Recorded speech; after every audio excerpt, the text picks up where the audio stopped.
Good evening. Greetings from the Institute of Global Professionals IGP. Greetings from the Institute of Global Professionals IGP. Thank you all for joining us and staying with us till the end.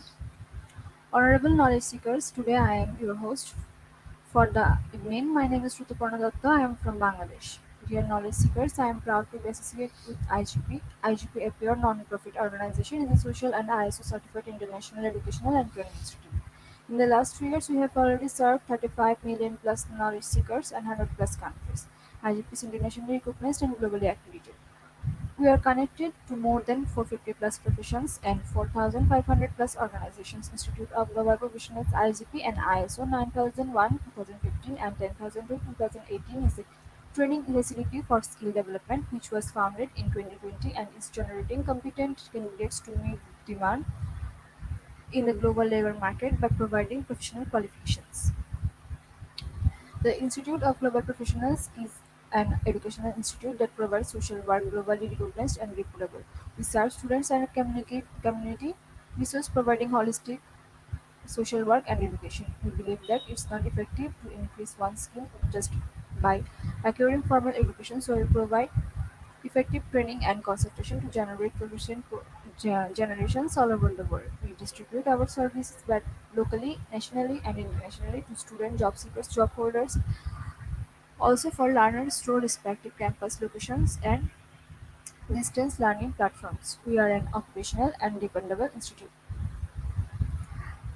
IGP is one of the one of the most famous online institutes from all over the world. Our vision is education isn't business products; it's a part of our human rights based on our vision. We are trying to reach all corners of the world for free webinars, seminars, courses, awards, quiz competitions, monitoring and counseling, etc.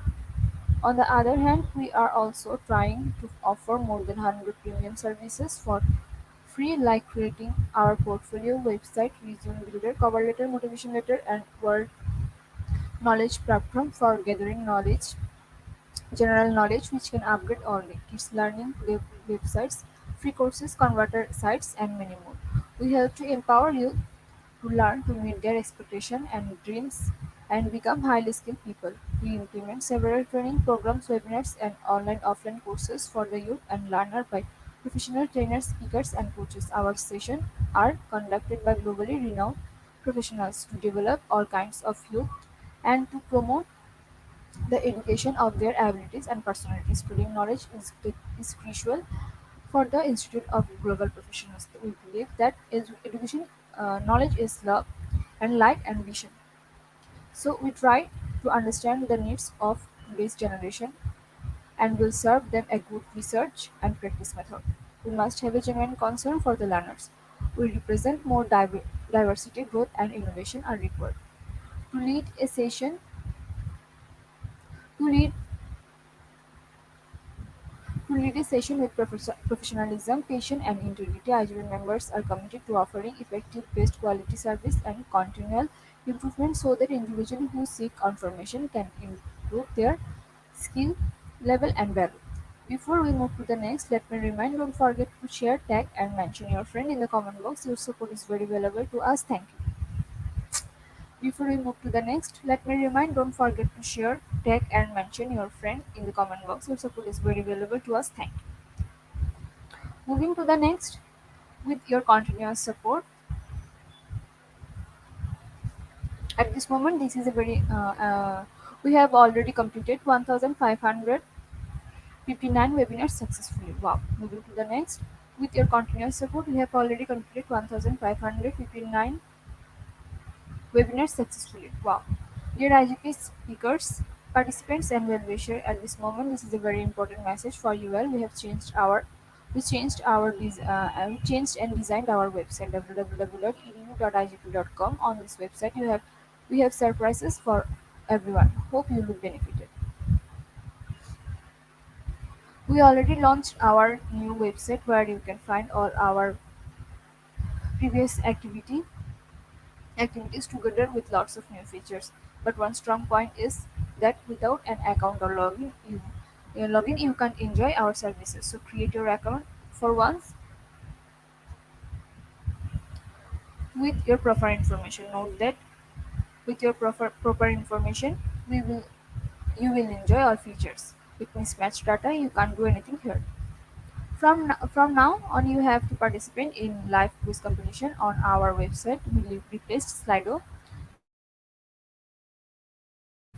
Now you can check all of our previous webinars and verified e-certificate. Now it's easy to participate because after the session we will not provide you with any code for certification.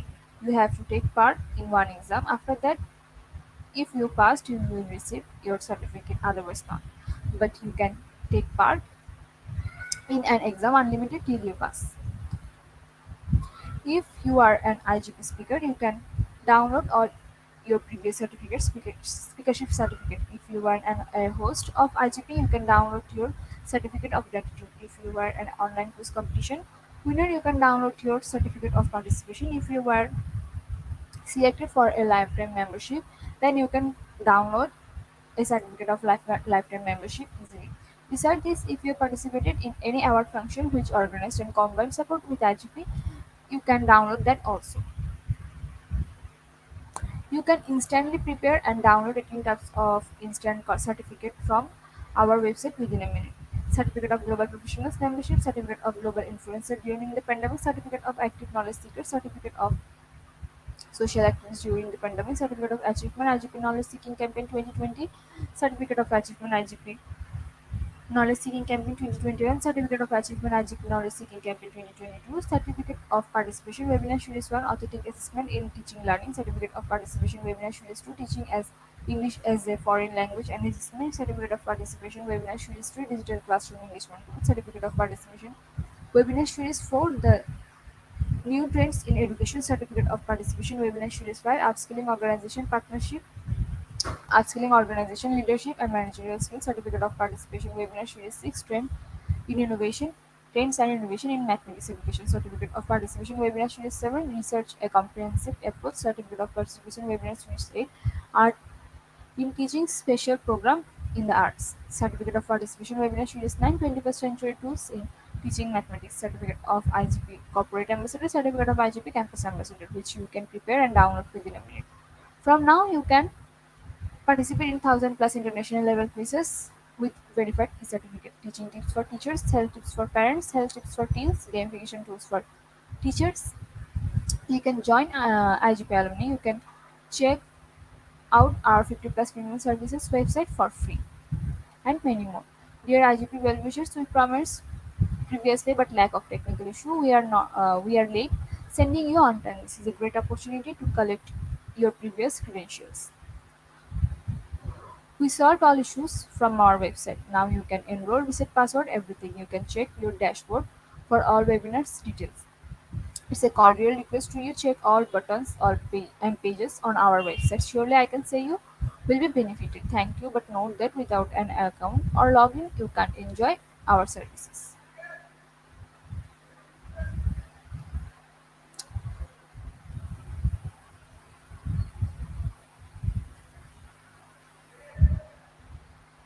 At present, we are going to start our 1560 program name School Leaders in the 21st Century.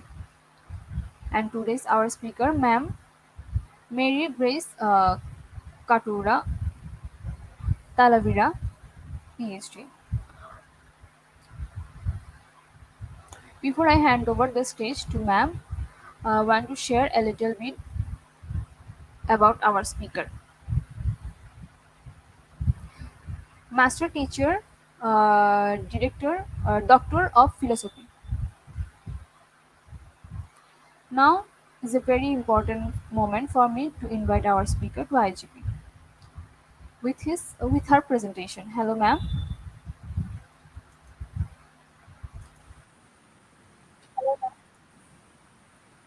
Good evening, ma'am. Am I audible?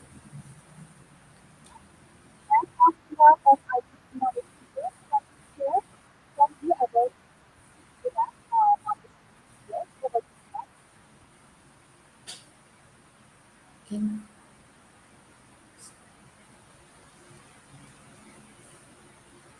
Okay, shall I proceed, ma'am? Yes, ma'am. Okay, thank you. Thank you. Good evening, everyone. Good evening from the different parts of the world. So, I am Mary Grace C. Talavera from the Department of Education here in Rizal, Philippines. And for tonight, I will be discussing school leaders in the 21st century. So for this night's objectives, we will be discussing the school leadership and what are its importance. And then for number two, we'll also discuss 21st century as a new era in teaching, learning, and leading. And then for the last one, we'll discuss the nature of a 21st century leader. Okay. So in my slide here, you will see two set of words. Words leadership and school leadership. Perhaps you may have an idea or something would come up into your mind with the concept of leadership. It may vary from different contexts. Looking into the idea of a leader, you know that you are emulating something from him or her. It may be a gesture, it may be an action, words, or any form of um, any form of something that you want to copy or to do the same. Okay, so it depends on the type of leaders that you have been. We may be in the workplace, like for me, I am in the Institute of Education. I have met and worked with a lot of leaders. And for me, with the different types of leaders, there are certain characteristics that I may be looking up into him or her. And then there are also some of the things that I might try and think of or reflect that I may consider in doing so or not.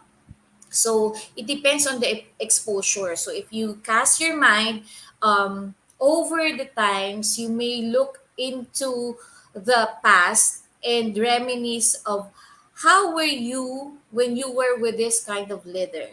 So the mere word of leadership would entail something that you are following, that you are someone in charge as well.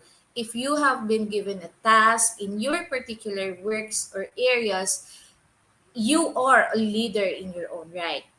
But then, if you are somebody who follows, then you are also within the scope of leadership. Now, in the idea of school leadership here in the Department of Education here in the Philippines, okay, you may always come up with different kinds of people, and from there, uh, it will be a big responsibility for you as a school head. Like for me, I am just new in the field of leadership or school administration, and really, it is a very challenging role for me to perform because it is not just about leading something, because when you are a school leader, you are entitled and you are obliged to cover the different facets of the educational system, particularly the institution that you are in. So emerging a leader still entails you exploring for more. You really have to grow, and it is your responsibility to understand the art of school leadership. So it's not just about knowing what's in the book, knowing the black and whites of, oh, I know very well what leadership is. I know very well because I have experienced that before. Coming from and talking about experience, being a teacher and being an administrator or a school leader is far different, very far different. There are a lot of realizations, and as we go through our discussion for today, we will be somehow trying to tell stories, our own experiences of how is this and that with different kinds of leaders and with us as leaders. Because even if we or you are a teacher or you're not a principal yet or a school head, it's okay. because we are playing leaders in our own destined.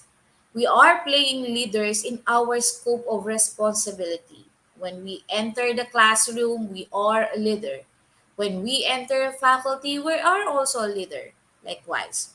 So these two words cannot be separated as they would have to work hand in hand. The only difference is that when we talk about school leadership, it has a specific area of where it has to focus. Okay. So when we talk about leadership, in terms of how it is defined in the dictionary, it's a set of behaviors used to help people align their collective direction to execute strategic plans and to continually renew an organization. Taking from the definition, leadership is a set of behaviors used to help people. So it's not just about power. Actually, leadership is not ever about power, that you have the control, that you have the say on the things that could and should be done. When we talk about leadership, you have to set a behavior which would be of assistance to everyone around. Okay, so there has to be a common goal. The set of behavior that you have created in your group, in your circle, should be aiming for something. And that is the vision or your goal as an institution or as an organization. Okay. So why do we have to invest in school leadership? So we have here, there are a lot of considerations because, like, I would just like to share that when I was a teacher, the mere thinking of the things that we have to follow, right? The things that we have to follow when new policies are given, when new things are to be done, when reports were to be submitted, it's very, very hard for us to say yes right away, right? That's because we are always a leader in our own versions. We always have this set of behaviors within us which we feel like, oh, I think this is the right thing that we should do because this is better or this is the right one. In school leadership, there has to be an investment. You have to learn how to grow professionally and personally. You have to consider the changes because right now here in the Philippines with RA 9155, uh, the form of leadership, it's decentralized. It's given downward to the smallest institution, and that is the schools, so that school leaders, the school heads, would be able to plan better because they are the first hand to see what are the things needed, what are the things that are happening, what are the realities inside the school system. So when they are given that power, that opportunity, enters the big responsibility of a school head. So when you're given all of the things that you need for you to work on the system of your own school, that is a big challenge for you as a school head because that would entail you convincing all the other stakeholders within the school system. It's not just about the learners learning inside the classroom, because as for that, you have the responsibility in the pedagogical nature of the educational system. That's another facet of being a school leader. You are concerned, you're focused with the teaching and learning process. You're also focused on the professional development of your fellow teachers. So, coming up with new policies in the system, you will be given a lot of challenges or concerns. First off is how are you going to convince everyone around you to believe in a new policy. Say, for example, here in the Philippines, it's still an argument, it's still a debate as to whether the K to 12 system will push through or should stay. Now, as a school leader, it is our duty to make everyone understand the benefits, the goods of having the K to 12 system, okay? The K to 12 program. Because you have the opportunity, you have the connection. And with that, it will be in your shoulder. It will be on the kind of leadership or the kind of leader that you are when and how these people around you will get to appreciate and will get to embrace the new policies. Okay, there are a lot of external pressures. Like I've said, it's not just about what is inside the school as a leader, as because that is how school leadership works. You have to balance the external and the internal factors within. And so parents, the communities are increasing their demands as well. When you see, we're coming the year end rights. We have our recognition day, we have our moving up and our graduation day. But then again, there are a lot of pressures in the school system. Whether you fail or pass, a student will always be given different interpretations depending on the context of those who are giving the comments, right? And it's up to you as a school leader, how are you going to deal with this kind of situation? Okay, so with this type, there are a lot of realizations as a school leader. Like for the coming slides, we'll be discussing what is the reality at present. What do we have here? Like, do we still think of principals? Do we still think of administrators and school heads as the monster type, as the lions and the tigers in the den who cannot be approached? who who are untouchables and all. So let us try to find out what kind of school leaders do we have at present here in the 21st century. Okay? So we said here, for you to become a leader, we have to develop a lot of skills, right? We have to develop a lot of skills because we are not moving and we are not working into the environment where cell phones are not present, internet is not there, and you only rely on books and encyclopedias, the volumes of those, and all. Today, we have very unlimited and vast sources of information, and our students would have the same access as we have.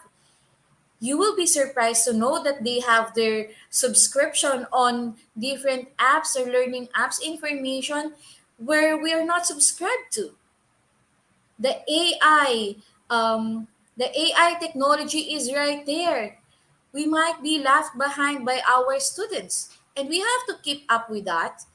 So with this one, we have to keep abreast of how are we going to follow the trend, because we really cannot say no to what is here in the present, and that is technology.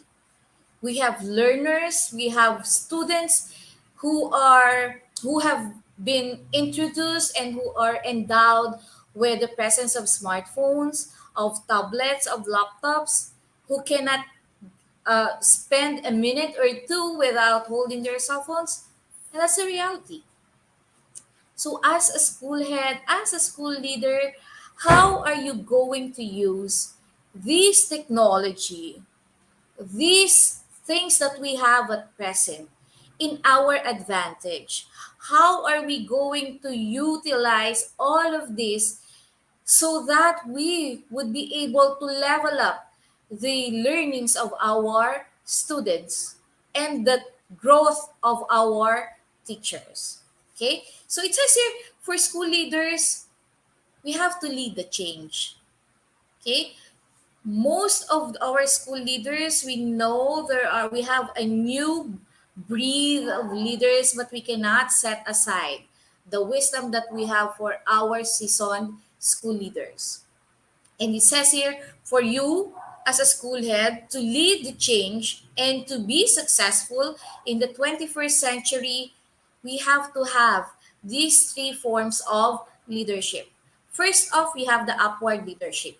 When we talk about the upward leadership, it covers the influence to the national or state policy. Like I was giving an example earlier that we have to embrace the K to 12 system or the K to 12 program here in the country. It has started a few years ago, actually 6 years ago or 8 years ago, we already have it. And up to now, um, its veracity, its legality is still in question. Although it's already a law, there are still a lot of amendments, um, a lot of appeals as to whether to remove to remove the K to 12 program or specifically the senior high school. So for you to become a leader, you have to embrace what are the policies that we have in the national level and make it be understandable, be embraceable in the locals, in the lowest level of our community, and that is the community of our school. So, upward leadership, you have to have the specific knowledge and you have to embrace as well what are the policies that we have given by our government. Next up, we have to have the lateral leadership. Okay? When we talk about lateral leadership is when you collaborate with schools and ensure knowledge transfer and collective efficacy across schools. We say we cannot grow alone.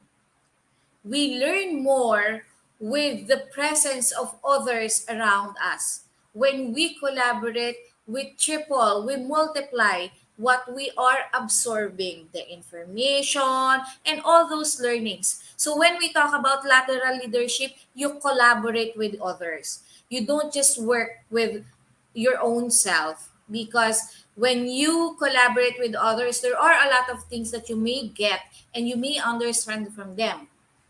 What you may have experienced may be something that is worth learning on the other school leaders. Likewise, what they have in their schools, what they have in their community would be something that you can use of and you can adapt as well. Okay, and then the last one is the institutional leadership. And this is the type of leadership that we impose, that we use in our own schools. As school leaders, this is what we have. Okay, we ensure that our own staff feel valued and supported in shaping the changes in a way that is right for their school. At one point, this could be something reflective. I may I may have different types of audience right now. If you are coming from the education sector and you are a teacher, this is something to ponder on. That what kind of leader am I? Whether you are a school head or you are a teacher, you may ask yourself, what kind of a leader am I? Do I make other people around me, do I make my colleagues feel that they are valued? Do I make them feel that I am supporting them in their endeavor? For the betterment of the school, for the betterment of the institution. So, what kind of leader are you? Whether you're a teacher or you're a school administrator or a school head, you ask yourself, are you an upward leader? Are you a lateral leader or are you an institutional leader? Most of the time, we may be falling under the institutional leader, the type of uh, institutional leader because the scope that we are working on may be small enough. And with that, you see how big of a difference you're making when you make and appreciate somebody around you, because you can already consider yourself as an institutional leader, because making yourself and making others feel that they are valued would add up to the confidence of the community and the institution, which will make the institution stronger. And when it is stronger, it will make the vision that you have easier to reach. Right? However, for us to become successful leaders and for us to lead the change, we have to combine all these three types of leadership skills. We have to become upward leaders. We also have to become lateral leaders and institutional leader. You do not just focus on being an upward leader because that would lack action. It's just like, okay, you follow these new guidelines because this is good. Okay, this is how it's done. And yet you're lacking the action.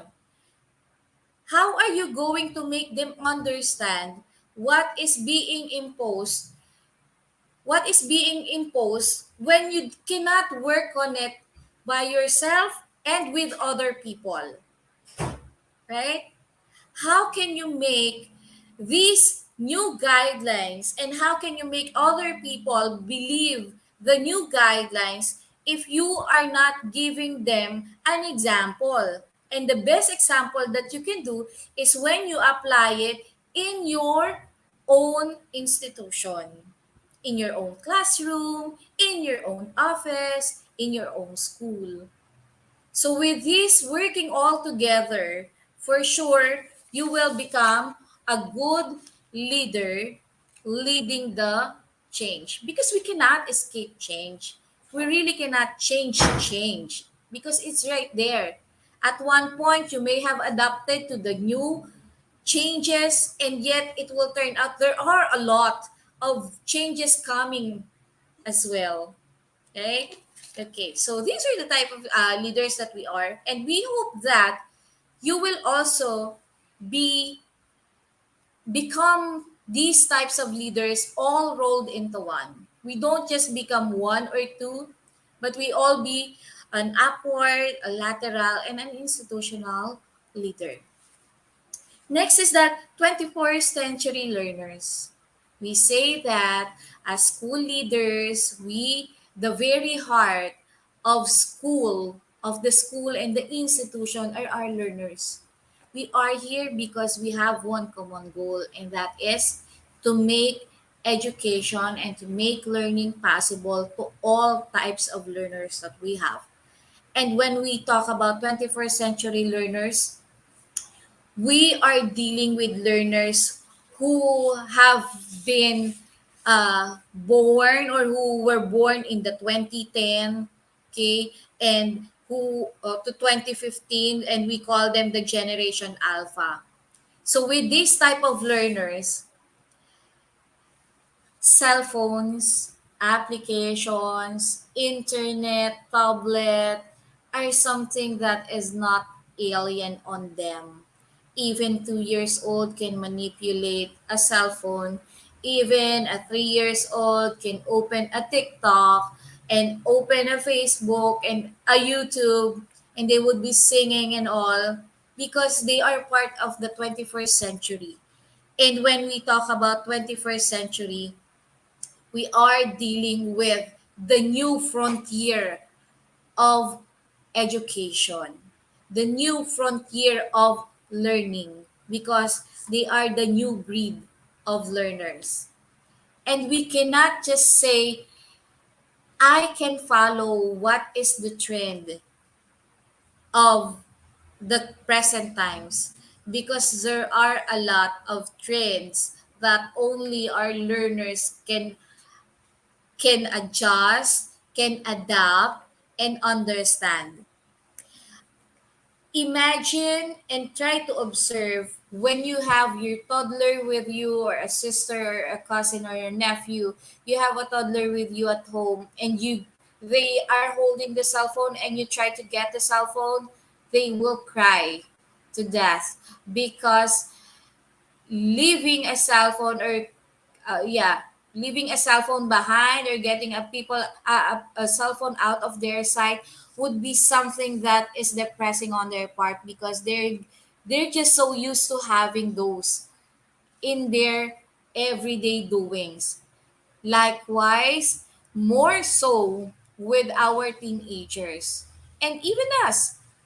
Can you imagine waking up in the morning without you looking for, or yeah, looking for your cell phone underneath your pillow or beneath your side, beneath your um beneath your blanket and all? Can you imagine sleeping straight without you looking into your cell phone? No, right? Because we are part of the 21st century. So with this technology, the access to information is vast. We really cannot filter the kind of information that is accessible to our learners. They can even teach themselves just by watching YouTube. They can even create new videos just by watching YouTube. So there are a lot, and it is our duty as school leaders to provide the the venue for them, the avenue for them to understand what should be the boundaries. Although yes, in reality, we really cannot set the boundaries because technology is limitless. Technology is boundless. With them having the access to the internet and having the resources, with them having the gadgets, um, it's really a very challenging task for the school community, and particularly as a school leader. So the least that we can do is to raise awareness to these types of learners so that they would be aware of how and why would they have to provide caution in accessing information using technology. So these type of learners that we have, they say, are very dangerous, are very challenging, because they have the tool, and that is the internet. Okay? So with that kind of learner, we should have a 21st century leader as well. So when we talk about a 21st century leader, take note of the word enthusiastically. 21st century leaders enthusiastically face the challenging task of preparing young minds for the future, and they think strategically about the goals and system that will support this task. As I have mentioned earlier, we really cannot filter or provide a wall on their learners' access to information. However, we can play part on making them understand what are the boundaries, what are the pros and cons of all these types of information, whether they would have the access or they would choose or decide to access the different types of information. The best thing that we can do as 21st century leader is to make a vision of how would these learners take advantage of the access to information and turn them into something useful in the near future, for which they would be able to benefit from this. So it is the task of the leader to think of a certain vision. Like, for example, if you're thinking about what do I have in my school? What do I have inside my classroom? If my students are always working on, or are always focused on their cell phones during my class, what is it that I can make out of having them working on with their cell phone. Perhaps I can make a page out of these students, and they would share what their experiences in that particular page. Somehow they would inspire, they would be able to inform other people of their experiences inside the classroom. So as a teacher, you have already created an avenue for them to take advantage of, oh, I already have a cell phone. I can provide, I can give something for the page of our classroom. I can provide an experience which might be interesting for some learners or to other students as well. Now, if you are a principal and you feel like your students or your teachers, you have teachers who are good in robotics, in coding, in programming, computer programming, take ahead of that. Take advantage of that. Create a vision. Plan ahead. What can you create out of a computer program which your teacher is good at? You may create something out of the skills and competence of your teachers. So it's the task of the leader. But take note again, looking into the definition that we have, a 21st century leader, to become a 21st century leader, must be enthusiastic enough to face the challenging tasks. Because dealing with 21st century, imagine that, dealing with the internet, dealing with gadgets, cell phones, and everything really is very challenging. What more with the incorporation and the presence of humans who will be working on with these technologies and all. So we have to be enthusiastic enough. We have to embrace challenge. At one point, we really have to accept that these challenges are really not easy. We really have to accept the fact that these challenges will never be easy,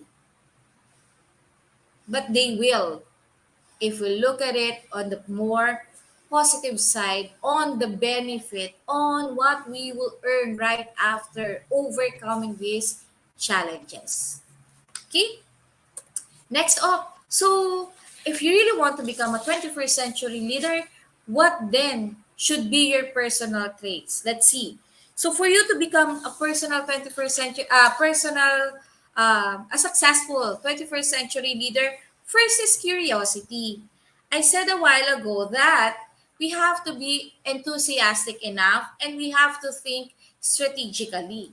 Now, if you are not curious enough to find out what is there ahead of me, what is there inside the classroom, okay, what is there within my community, nothing will happen, right? Because when you are curious, you are eager to find out something new. You are eager to learn more. And really, learning is not just found on books. There are a lot of things that you can learn from the things that you can find around you. As teachers, there are a lot of learnings that you can gain just by listening to the stories of your students, right? There are a lot of things that you can learn listening to the stories of your colleagues.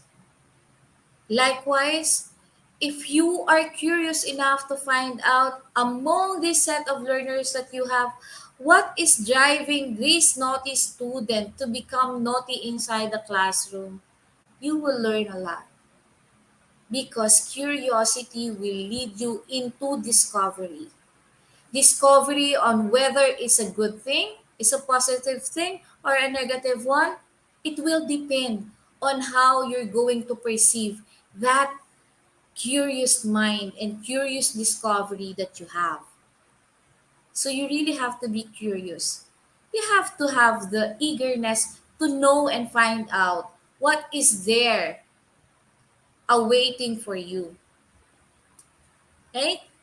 Next is, as a leader, you also have to be persistent. There should be persistence because when you plan for something, like for example, you have already found out that this is the reason why my naughty student is always like this, misbehaving inside the classroom, is because he's lacking the affection and attention of the parents in their home. Now, if you're persistent enough, you will be thinking of what can I do to address this problem? What can I do and what will I do? If you have your plan A and did not work out, you have your plan B, try plan C as well. So until you arrive at your aim, until you achieve your objective, you don't stop.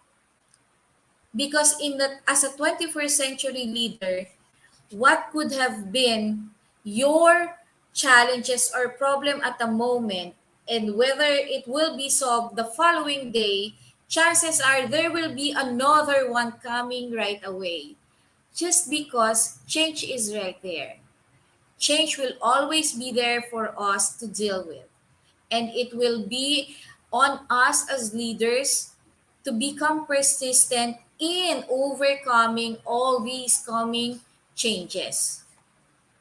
Whether it's a positive thing or a negative thing, we have to embrace the changes. So be persistent enough. If that one doesn't work out, you have to have something new for you to work on. Next is resiliency.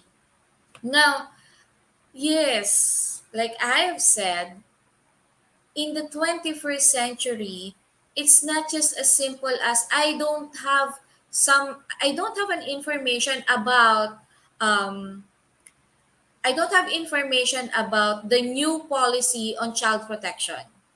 That's an example.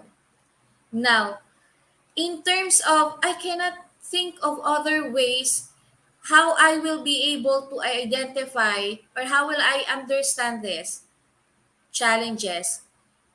What do I do?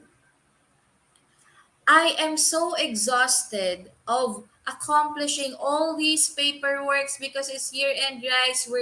We're completing all the grades, we're reading all the school forms, and we are also preparing for the year-end rides. What do I do? So you have to be resilient enough to adapt into all these changes, into all the things that are happening at present. You don't just say no, you don't just say stop. I will have to stop right now because I feel like I cannot do it. No, it doesn't work like that. We have to, when you feel like you're tired, you can take a rest. You sleep. And then right after that, you go over and you go back to what you are doing, and then let all the other tasks be finished. So when we talk about resiliency here in the Philippines, one of the best, they say, one of the best characteristics of the Filipinos is being resilient. That far from all the challenges, all the difficulties that we experience, Filipinos always find ways on how he or she will get up and move forward. As a 21st century leader, we might fail, we might not be able to achieve our goals at one point. We might feel like there are things that we cannot do at present, and that's okay. We just have to stop for a while and consider and reflect and see what are the things that you can focus on and then move forward. Whether you want to go back and start from scratch again, achieving the set goal, or whether you would like to divert on another one, it's just okay because that happens. Things happen, becoming down happens. Okay, we fail, we take a rest, The best thing for that is acceptance. We have to accept that things won't always go our way. As leaders, it's the same. What the plan that we may have at present would be something great for you to look at. Would the vision that we have is good?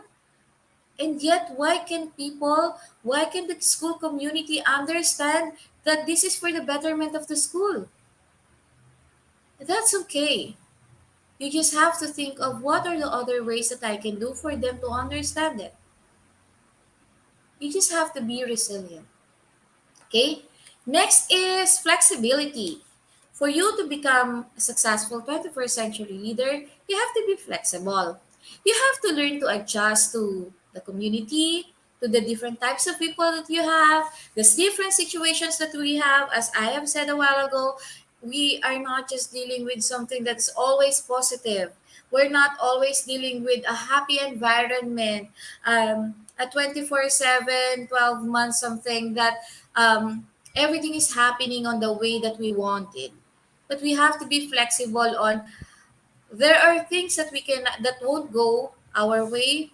There are things that might be harder for us to do because that's something that is new.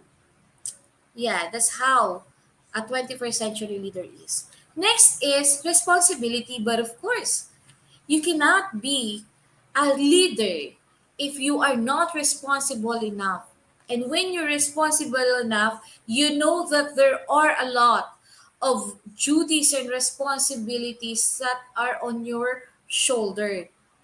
And when you're responsible enough, you know that you have to provide and keep up with what are the things to be done and do it anyway. You have to do it as how you are expected to because that's your role as a leader. And at times, as leaders, whether you are a teacher, a school head, a principal, sometimes it's very overwhelming for us. The situation may be overwhelming that we feel like we cannot finish the task. We feel like there are a lot and we are feeling so tired and all. And yet, being responsible, we would always just try to finish all this all together. And then the last one is hard work. For you to become a 21st century leader, you really have to work hard. Okay? You have to work hard, and all in all, these are the traits of a 21st century leader. Okay? Next. Now, what are the mindsets? Somehow, there's a similarity with the traits, the personal traits of 21st century leader. So, when we talk about mindsets of a 21st century leader, but of course, you have to be positive. Okay, you have to be optimistic at all times. However, it's okay to somehow, sometimes at one point, we may doubt ourselves as to what can we do, what are the abilities that we have, whether can we do it or not, and that's just fine. At the end of the day, what is important is that you have reflected and you have realized that there are strengths that you can use in order for you to succeed, in order for you to perform and achieve the objective that you have set. And at times, the negatives, okay, your weaknesses would somehow pull you down, would somehow preempt you from doing so. Just don't forget to look back and see that there are strengths, your strengths are stronger than your weaknesses, and you'll do better. Next is the mindset of growth mindset versus the fixed mindset. Have you as a teacher or as a school head, have you come to the point that I don't want promotion because I'm good at I'm okay being a teacher. I am not planning to become a school head. I don't want to do anything greater than being a teacher because I'm so contented with what I'm doing, right? Have you ever felt like that? Because that's an example of a fixed mindset. A fixed mindset, we're not saying that it's not good. However, a growth mindset is better. Because when you have the growth mindset, you're looking into what could I do more with what I have at present? What can I become more than what I have at present? That what I am at present. I was once a teacher and I was once at that fixed mindset. I've been telling myself, I've been trying to deny the fact that, oh, okay na ako. I'm okay already in teaching. I'm just good being a master teacher because my salary is just like a school head and all. However, you'll realize that there are a lot of things to learn when you go out of your comfort zone. For years, I've become a master teacher. For years, I've been a teacher. And I felt like why do I feel like I am stuck? Why do I feel like I am not growing? And I knew the answer because I have the fixed mindset. I wasn't thinking of I can make use of what I know. I can make use of the competence that I have, the skills that I have to attend to a greater responsibility, and I can learn more in different aspects of teaching, of learning through growth mindset. And when you decide and you have reflected that there are things that you really wanted to do more, it's you'll be good because you know that you don't just stay at one point. You don't just become stuck on where you are because at one point, whether we are classroom teachers, we would always want and yearn for learning something more. Like, for example, if we want to keep abreast of what are the technologies that we have here that we can make use of inside our classroom, what are the applications that we have that we can use in reading and writing and in the computation in mathematics, we can make use of that. So thinking of what can I learn more to for me to make use of technology inside my classroom is already an example of a growth mindset because we're looking into additional skills, we're looking into additional learnings from that we can use at what we have at present. Okay, so it's growth mindset versus the fixed mindset. Let's go with the growth mindset. Okay, next is the cultivate a global perspective. When we talk about global perspective, you don't just like you are thinking of how would you like to how would you like to express all this information that you have in a way that you will inspire other people, in a way that they will make you will make them understand the your own vision. You're making them understand what you have in mind, what you want to happen for the classroom, what you want to happen for your school. So you cultivate a global perspective, you inspire people, you encourage people with what you are um, thinking or believing in. Okay, so those are the mindsets of um, a, a 21st century leader. We do not just think inside the box, we go out of the box. Okay, next, what are the skills of a 21st century leader? Like what I have said when I have discussed to you the different types of leadership, you cannot, with the lateral leadership, you don't just learn all by yourself. You have to collaborate, and that is teamwork, right?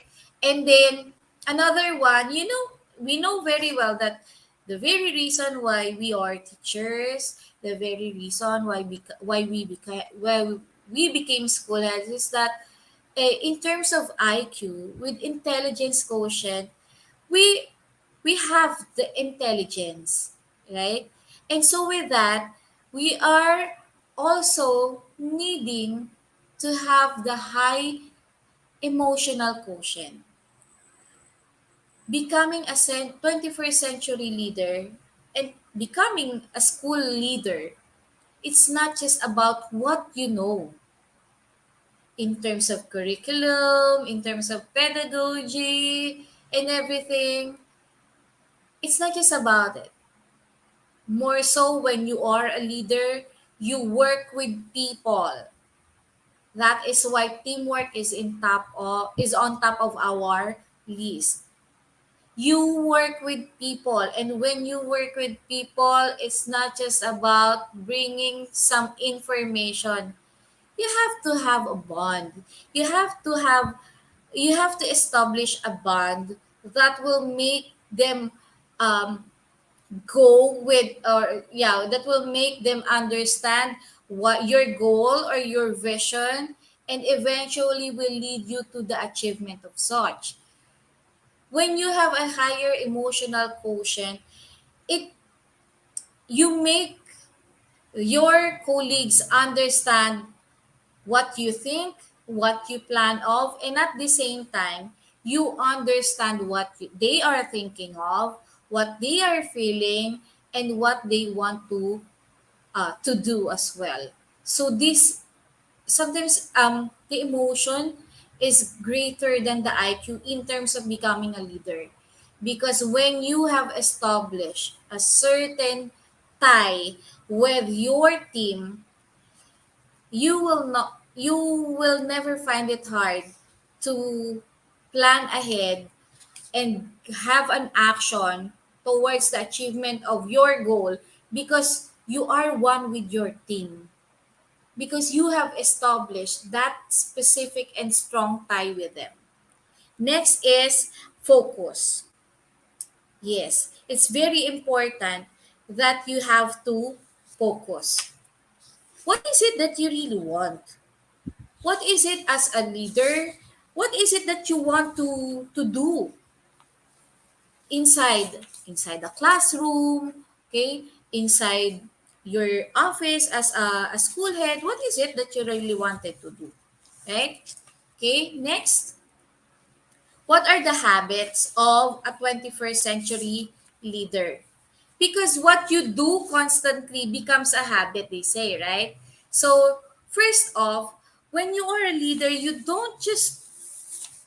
are not the all knowing type. Let us admit that we say that learning is an endless process, and so as becoming a leader. You don't just stop what you know when you become a leader. When you become a leader, there are a lot of things that you can learn. And the best thing that you can get, um, what you are to learn is from feedbacks. You have to seek constructive feedback. You have to embrace feedback, because whether it's a positive or a negative feedback, it will give you an idea of what is it to reflect on, so that you can better what you have done, what you have planned ahead, what you have implemented or conducted. When we talk about constructive feedback, it depends on how you receive the feedback. If it's given in the context of something that's negative, but if you as a leader would always welcome feedback, you will look into it as a constructive one, because the very purpose of a constructive feedback is for you to think of and reflect of what could be done better next time, so that I won't be receiving this kind of feedback uh, on the next time that I will do it. If they feel like, or if you feel somehow that it's offensive on your part, then that would be a problem. That would be something, a concern that you have to deal with, because you cannot avoid criticisms. You cannot avoid feedback. That is the reason why here in the Department of Education, we have the client satisfaction. We have our different offices, and we have a certain tool that we use to see, sorry, how is our service, how is the service that we have provided them, were we able to attend to them on time, or were we able to attend to it fast and all, because that will give you an idea of, if it's not done on the best way possible, you have to think of other way on how it could be done better, right? Next is recognize the importance of collaboration. I feel like I'm repeating all these things all in all, but then yeah, it's just the fact that collaboration as a leader, you cannot just work uh, in your system. Okay, you cannot just work within your classroom or within your school with you on top alone, with you on the peak of the system. Because for you to be able to work, you have to tap everyone around you. You have to know who are the people around you. How can they be of help? How can you take advantage, or how can you make them work for the school? How can you make these learners be how can you make these learners be active enough in your classroom and all. So you really have to collaborate as a teacher. It's better that you collaborate different learning activities, planning of intervention materials, activity sheets and all with your fellow teachers, because there are some things, maybe you have a sorry, maybe you have a co-teacher who's good in computer, or who is good on the different applications, game applications, because gamification is on trend. Why not take advantage of that and use it inside the classroom? Same goes with your if you're a school head, um, if you know the qualities and the qualities of the teachers that you have, it will be easier for you to conduct, implement, and achieve all the projects that you have in mind, right? And then last is know how precious your time is. As a leader, you do not waste time, right? You do not waste time if there are things that you feel like, oh, I can just tell this through the group chat in Facebook. I could just easily send this on email and all. Why call for a meeting, right? Why call everyone around you if you're just going to discuss something in a specific person, for a specific person, right? So, if you know how precious your time is, you should also know that your subordinates, your fellows, your colleagues' time is also important. So, do not waste it. Do not waste your time. Likewise, do not waste the time of your colleagues. So, I think we're going near to the last part of our discussion. How do we develop 21st century leadership in your school leadership team? How do we develop 21st century leadership in our school, inside the classroom, right? First is to create an intelligent and committed team who are on the same page is invaluable. Again, we'll go back to the previous discussion that we have. You won't be able to create an intelligent and committed team if you don't know who your team members are. So it's important that you are curious, right? It's important that you are persistent. Persistent to know what are the strengths and weaknesses of everyone around you, right? So, with you knowing this, you are also establishing an emotional bond with your team members. And when you are successful enough doing this, you will have a team on the same boat with where or what you want to do. You are on the same page with this same team, trying to understand and absorb all the new information. So you have to create an intelligent team and committed team, but you have to know them first.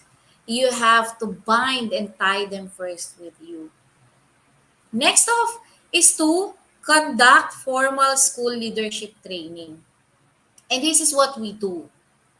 If you take a look at the two ways on how we develop 21st century leadership, um, we always pair it, we always make a partner with that, because when we conduct formal school leadership training, yeah, it's right there. We're conducting LAC session, learning action cells. We also have our small group discussions and focus group discussions, learning circles and all. It's right there. We have the in-service training. But then again, it cannot just uplift and make you a successful leader in the 21st century alone. Because for you to become one, you have to tie it up with emotional, emotional bond with the people within the system, within the institution. Okay? So next, what are the five main ingredients to effective leadership? First off, we learn to be leaders not so much by going on a leadership program, but by being given a chance to lead. We will not become leaders just because we wanted to. We become leaders because someone believed in us. If someone believed in us, we have to believe in others as well, so that we will be able to create another set of leaders. Yeah. Next, there is a crucial need for access to credible peers, mentors, or line managers. Again, it's not enough that we are leaders per se. There will always be a need for us to learn from other people. And we will get these from credible peers and mentors. And these mentors could be these people behind our success, behind the journey of our leadership. Right? These are the people who has given us chance to prove ourselves, to prove what we can be in the future. And here we are as leaders. Next, we need to be exposed to outstanding leadership in other contexts. Again, you have to have the lateral leadership. Collaborate. Okay, get out of the box. See what you can do. So you try to learn. You have to have international context of what global context of what could be done on other environment. Okay, what could be ahead of us with using the approaches that they use. Will it be applicable to our school as well, or will the approaches that I am using? That is why in the Department of Education we have this benchmarking. We try to adapt the good practices, the best practices that other institutions have, because these outstanding practices could possibly be uh, also be outstanding in the context of our own schools, right? Next, access to high quality learning resources that draw on evidence and research. High quality learning resources, there are a lot. In the Department of Education, we have that. There are a lot of things or access that we can manipulate. We can also provide our own materials to DepEd, so that the learning resource management, we have that, the LRMS. So with that, that would be a database of all the learning materials, teaching materials, and we could have um, that we can use and utilize in our own schools. Lastly, have time for reflection and discussion with other colleagues. Choose a mere storytelling, a chit chat, and all. You know very well that you will learn a lot from those. Okay? Because what you might be hearing from the stories of others, you can reflect into it and think of, could that be possible in my own classroom? Could that be possible if we're going to impose and use it in my own school? So, yeah, you have to have time for reflection and discussion with others. Again, the very word is collaboration, lateral leadership. As Heifetz and Lindsay say, we need to spend time on the balcony as well as on the dance floor. See? So, yeah, I think that would be all for this session. Thank you very much for listening. So, once again, from Tanay East Integrated National High School, I'm Mary Gracie Talavera from the Department of Education in Rizal, Philippines. Thank you.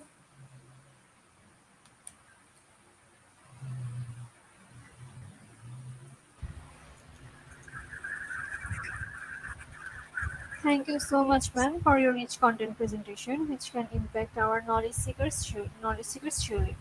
After your presentation, I hope our knowledge seekers can learn something new, which was our only intention.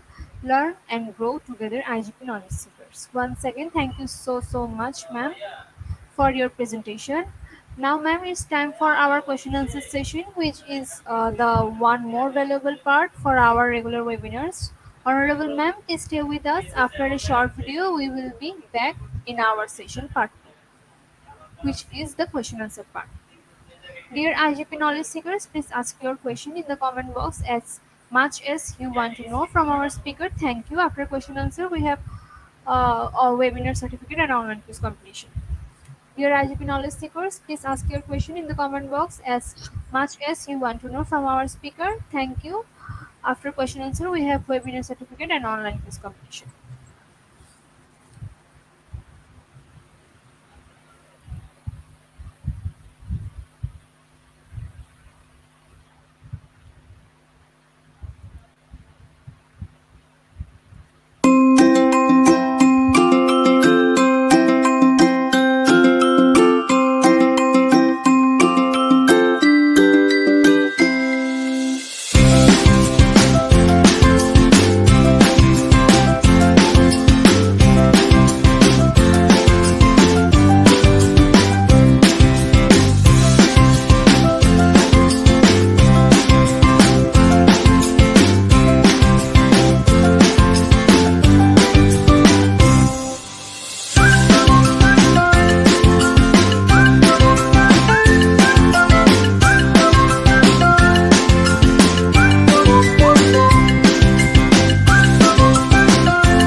Hello, ma'am. Our first question is: can you give us some more suggestion on how we are going to build a rapport to be an effective 21st century leader? Yes, thank you very much, Sir David, for your question or your suggestion. Ano po? Anyway, when we talk about building a rapport, I think the very best thing that you can do is to establish comfort on the people around you. That's the best thing because you really cannot be freely moving. You really cannot put into action all the plans that you have, no matter how highly or how highly those plans are. But if you cannot work on it alone, much more that you cannot work without the people around you. So if you are making them comfortable and you make them feel like they belong to the group, that they are appreciated, when you have established that, everything will flow smoothly. Thank Okay. you. Thank you, ma'am. Our next question is: are leaders born or are they made? That's a very good question, but I feel like leaders are both born and made. But as for me, I feel like as a leader, I'm made with it because it took me too long for me to realize that I wanted to become a leader, and for that, I have thought of ways on how I will be able to improve myself. And I know very much that there are still a lot of things that I am lacking of in terms of leadership. So yeah, there will always be room for improvement, and that makes a leader made. Thank you. Okay. Once again, thank you so much, Honorable Ma'am, for your time in IGP. We have learned a lot from you with new topics. It will add some value to our day-to-day activity along with our academic and professional growth. Honorable Ma'am, hope to see you again with a new topic and a new date. Thank you so much, ma'am. Take care. Thank you. Honorable Ma'am, before we move to the next, the webinar certificate process, if you want to leave this studio, you can, ma'am. Okay, can I leave the platform now? Yes, ma'am. Okay, thank you very much. Thank you so much, ma'am.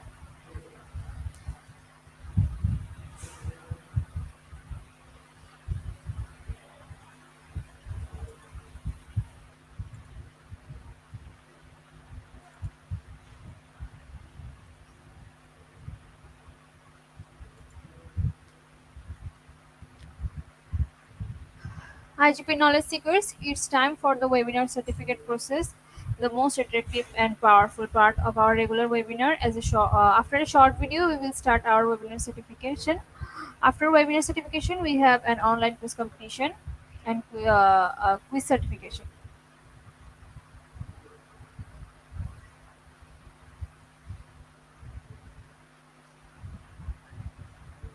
Dear IGP Knowledge Seekers, it's time for the most engaging part of our webinar, which is an online quiz competition, which is our regular webinar activity participation process. Now, time for the online quiz competition. To join online quiz competition properly, please follow my instructions carefully.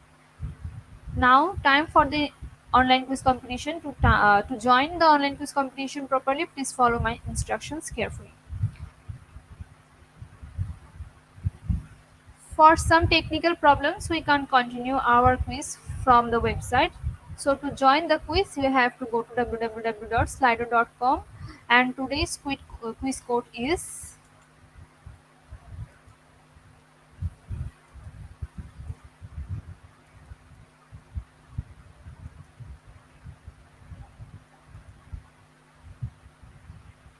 5467680.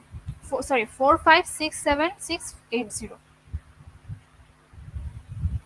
Today's quiz code is 4567680.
With 79 people, we will start our live session.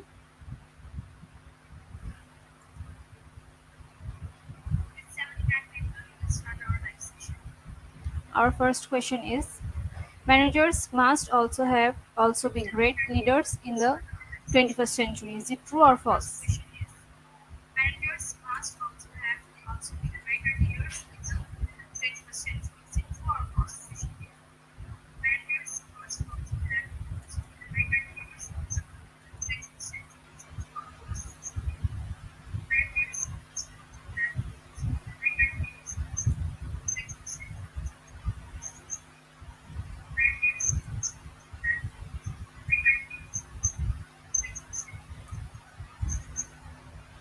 Our correct answer is true. 96% people are correct here.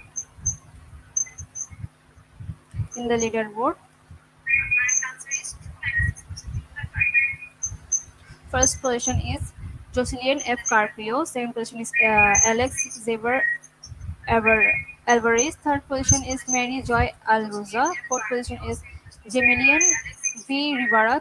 Fifth position is Serlian N. L. Infante. Next question is: women can be leaders in the church in the 21st century. Option 1, yes they can. Option 2, no, this is wrong.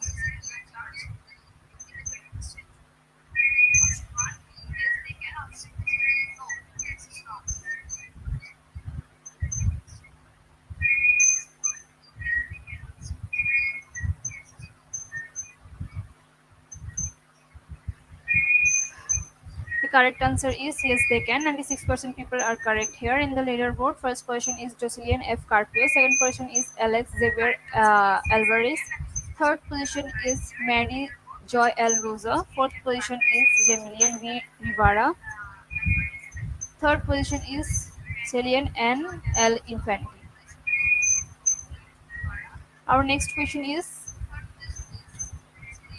why do citizens turn on strongman leaders in the 21st century? First option is fear of tourism and immigration. Second option is fear of communism.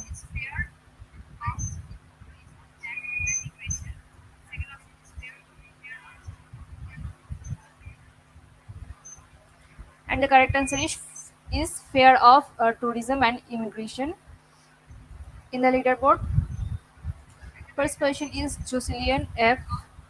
Carpio. Second position is Alex Xavier Alvarez. Third position is Mary Joy L. Rosa. Fourth position is Sarlian L. N. Infante.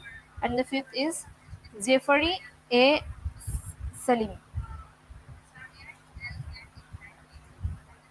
The fourth question is: according to the Lemis lecture, how do we become Pacific leaders in the 21st century? Option 1, live your life, do not be defined by the status quo. And the second option is learning the task of articulation.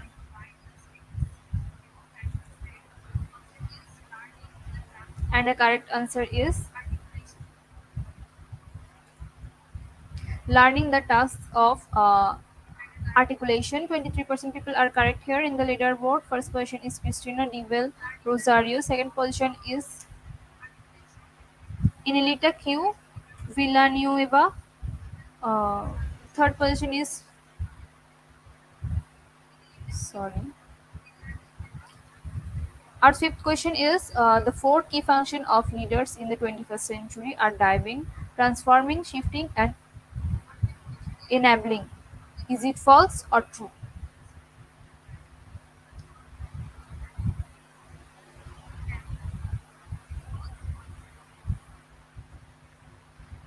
And the correct answer is true. 66% people are correct here. In the leaderboard, first position is Cristina V. Del Rosario. Second position is Enelita Q Villanueva. Third position is Lalia Ruth Daipen. Fourth position is Shiloh D. Limpio. Fifth position is Jocelyn F. Carpio. Our sixth question is: the conservation party has had six leaders in the 21st century. Is it true or false?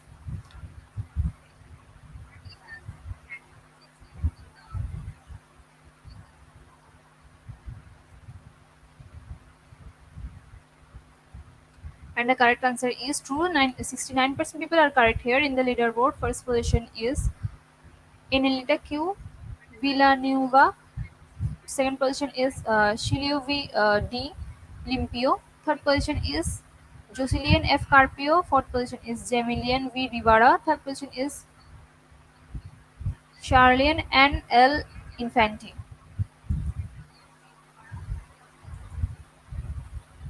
Our seventh question is the role and responsibility of 21st century school leaders are option 1 instructional leaders, option 2 managerial leaders.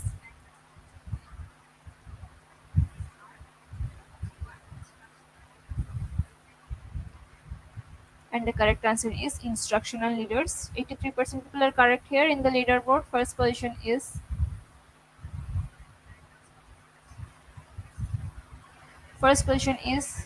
Inelita Q Villanueva. Second position is Shilio D. Limpio. Third position is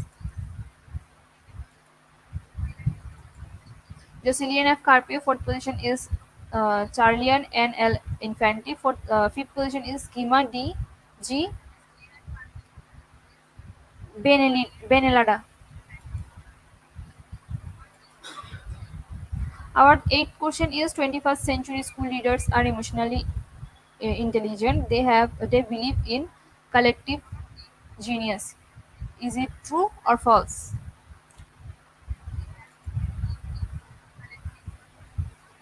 The correct answer is false. 7% people are correct here.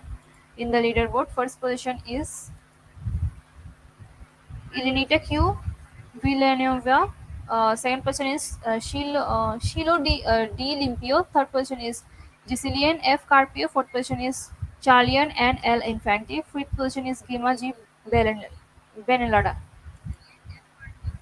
Our next question is 21st century school leaders stand on dash in which they base their actions. Option 1 characters, option 2 principles.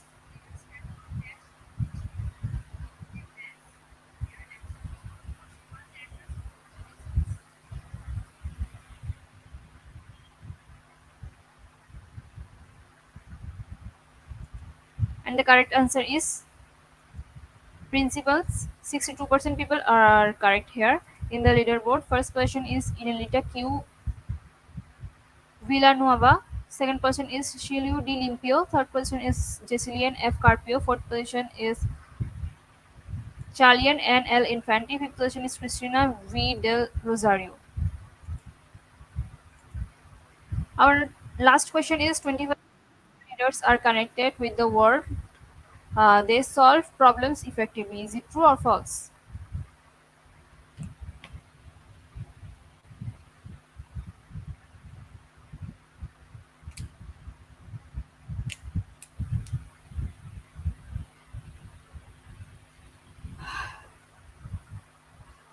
And the correct answer is false. 1% people are correct here. In the leaderboard, first position is Enelita Q Villanueva.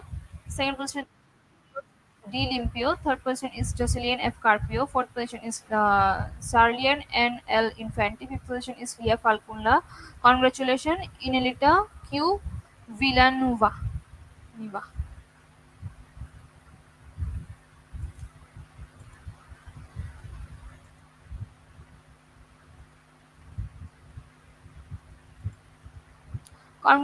Congratulations to our webinar online quiz competition winners top 10. Congratulations again. We will take a few minutes to finalize the result, and after that we will issue our online quiz competition certificate on our website and official Facebook page, Institute of Global Professionals. Congratulations to our webinar online quiz competition winners top 10. Congratulations again. We will take a few minutes to finalize the result, and after that we will issue our online quiz competition certificate on our website and official Facebook page, Institute of Global Professionals. At the end of the at the end of our session,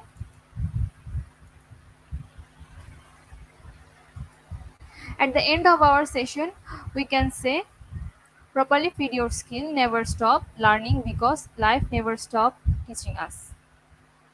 Be happy and stay safe. See you again and again. We want to your participation in every program. If you want to live a happy life, tie it to a goal, not to people or things. Albert Einstein. Before I say or hit the end live button, once again, thank all IGP knowledge seekers for participation as always. See you in the next session. Thank you.